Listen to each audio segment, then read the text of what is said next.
आज का हमारा विषय वो शिक्षा से जुड़ा है। कोरोना के इस संकट में हर वर्ग प्रभाव उस पर पड़ा है, कोई उससे छूता नहीं है। और ऐसा ही एक वर्ग शिक्षकों का, छात्रों का भी है। स्कूल बंद हैं, पढ़ाई भी नहीं हो पा रही है, समय के हिसाब से चीजें चलती रहती हैं। हमें भी इस परिस्थिति के हिसाब से अपने पढ़ाई के तरीके को बदलना है। पहले तो तकनीक शिक्षा का एक विषय होता था, आज तकनीक से ही शिक्षा हो रही है। स्कूल को बंद किया जा सकता है, पर ज्ञान और शिक्षा को बंद नहीं किया जा सकता। आज विषय ये नहीं है कि पढ़ें कैसे, बल्कि विषय तो ये है कि कैसे कैसे पढ़ सकते हैं। तकनीक से हमें कई माध्यम दिए हैं, तकनीक के कारण से हम जो पढ़ सकते हैं उसके ऊपर अपना पूरा ध्यान रहना चाहिए। समय की मांग है कि हम घर में रहें, स्कूल न जाएं। हम स्कूल नहीं जा सकते, पर स्कूल तो जा सकता है। हम आपके स्कूल को आपके घर में ही लेकर आ रहे हैं। हमने जैसे पहले 3S का एक मंत्र दिया था, stay at home, social distancing, sanitise yourself. आज मैं अपने उस 3S मंत्र को बदल रहा हूं। आज का 3S मंत्र विशेष तौर पर अपने विद्यार्थियों के लिए, छात्र छात्राओं के लिए, stay at home, school at home and study at home. इस प्रकार हम लोग अपने इस मंत्र के हिसाब से अपने इस कार्य को आगे बढ़ाएंगे। निश्चित रूप से हम लोग अपने इस काम को करते हुए आगे बढ़ने के लिए इन लॉकडाउन के दिनों का उपयोग करेंगे। पिछले 25 दिनों में बड़े धैर्य के साथ हम लॉकडाउन का पालन कर रहे हैं। जैसा मैंने 15 अप्रैल को इसी मंच से कहा था कि जल्दी ही ग्रीन लाइट होगी और सामान्य जीवन शुरू हो जाएगा। कोरोना से उपजी अनिश्चितता का सबसे बड़ा प्रभाव हमारे स्कूल कॉलेजों के विद्यार्थियों पर पड़ा है। 18 मार्च को प्रदेश में चल रही स्कूलों की वार्षिक परीक्षाओं को हमने रोक दिया था। 19 मार्च को सभी स्कूलों को बंद कर दिया गया। स्कूल के बच्चों का अगला शैक्षणिक सत्र 1 अप्रैल को शुरू होता।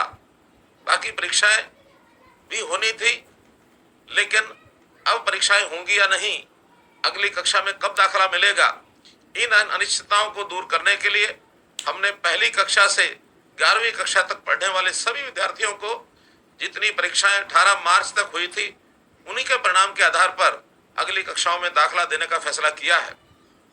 15 अप्रैल से 52 लाख विद्यार्थियों की नई कक्षाएं डिस्टेंस एजुकेशन सिस्टम, दूरवर्ती शिक्षा कार्यक्रम के तहत केबल और DTH चैनल्स के माध्यम से शुरू कर दी गई है। और परीक्षा की स्थिति अभी स्पष्ट नहीं है। CBSE ने अभी तक अपनी कोई टाइम टेबल बना करके स्थिति स्पष्ट नहीं की है। साधारणतः 12वीं का परिणाम 15 मई के आसपास घोषित होता है, परंतु इस बार परीक्षाओं के देरी होने के कारण से अखिल भारतीय प्रतियोगी परीक्षाएं भी जो पहले हो जाती हैं, इस बार NDA की प्रवेश परीक्षा जो 19 अप्रैल को निर्धारित कर दी गई थी, मेडिकल कॉलेज के लिए नीट की परीक्षा भी 3 मई को होनी थी, इन दोनों को पोस्टपोन कर दिया गया है। इसी तरह इंजीनियरिंग कॉलेज के लिए भी JEE अर्थात ज्वाइंट एंट्रेंस एग्जाम की 1 जनवरी में जो परीक्षा हो गई थी, उसका परिणाम भी 21 जनवरी को घोषित हो गया था। इसी परीक्षा का एक दूसरा अवसर भी दिया जाता है जो 13 अप्रैल से 17 अप्रैल तक होना था, जिसे कोरोना के चलते पोस्टपोन कर दिया गया। अब 12वीं कक्षा के विद्यार्थियों को विशेष रूप से मैं कहना चाहूंगा कि आप लॉकडाउन की अपनी प्रतियोगी परीक्षाओं के लिए तैयारी का ये इसको एक सुअवसर मान लें, क्योंकि ये अवसर हमको और आगे तैयारी करने के लिए बढ़िया अवसर भी है। शायद स्कूल कॉलेज खुले रहते तो इतनी तैयारी हम नहीं कर सकते थे। ये 2 महीने का जो ज्यादा समय मिला है, इसमें भी हम डिस्टेंस लर्निंग के माध्यम से, केबल और DTH चैनल के माध्यम से दूरवर्ती शिक्षा कार्यक्रम जो शुरू किया गया है, उसका आप लाभ उठाएं। 10वीं और 12वीं, 10वीं 11वीं कक्षा के विषयों के जिन पाठों में आपको कोई कठिनाई है, उसे दूर करने के लिए JEE, नीट और NDA की परीक्षाएं जून जुलाई में हो तो उसका प्रदर्शन अच्छा हो सकता है। ITIs में 81 ट्रेड हैं। 30 से 35 ऐसे ट्रेड हैं जिनमें 10वीं में गणित या विज्ञान की परीक्षा उत्तीर्ण की शर्त होती है। चूंकि 10वीं कक्षा में विज्ञान अथवा गणित की जो परीक्षाएं अभी नहीं हुई है, इसलिए विचार किया जा रहा है कि 10वीं की विज्ञान की परीक्षा में ज्यादा समय लग जाए तो ऐसे ट्रेड्स में बिना विज्ञान की परीक्षा के ही प्रोविजनल दाखला दे दिया जाए। इस बारे में अंतिम निर्णय ले लिया जाएगा।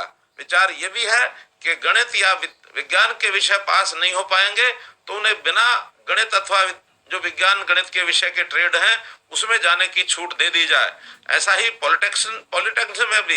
पॉलिटेक्निक्स में भी ऐसे जो ट्रेड हैं जिनमें डिप्लोमा के लिए दाखला लेना चाहते हैं, वहां भी गणित और विज्ञान दोनों विषयों की उत्तीर्ण करने के बाद ही ऐसे जो ट्रेड्स हैं उनके अंदर रखा जाएगा, अन्यथा दूसरे ट्रेड्स में जाने के लिए उनको छूट मिलेगी।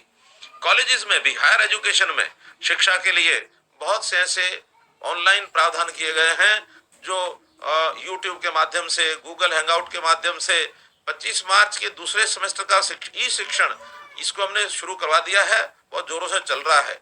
9000 से भी अधिक प्राध्यापक जो ई लर्निंग के माध्यम से स्टूडेंट्स को शिक्षा दे रहे हैं।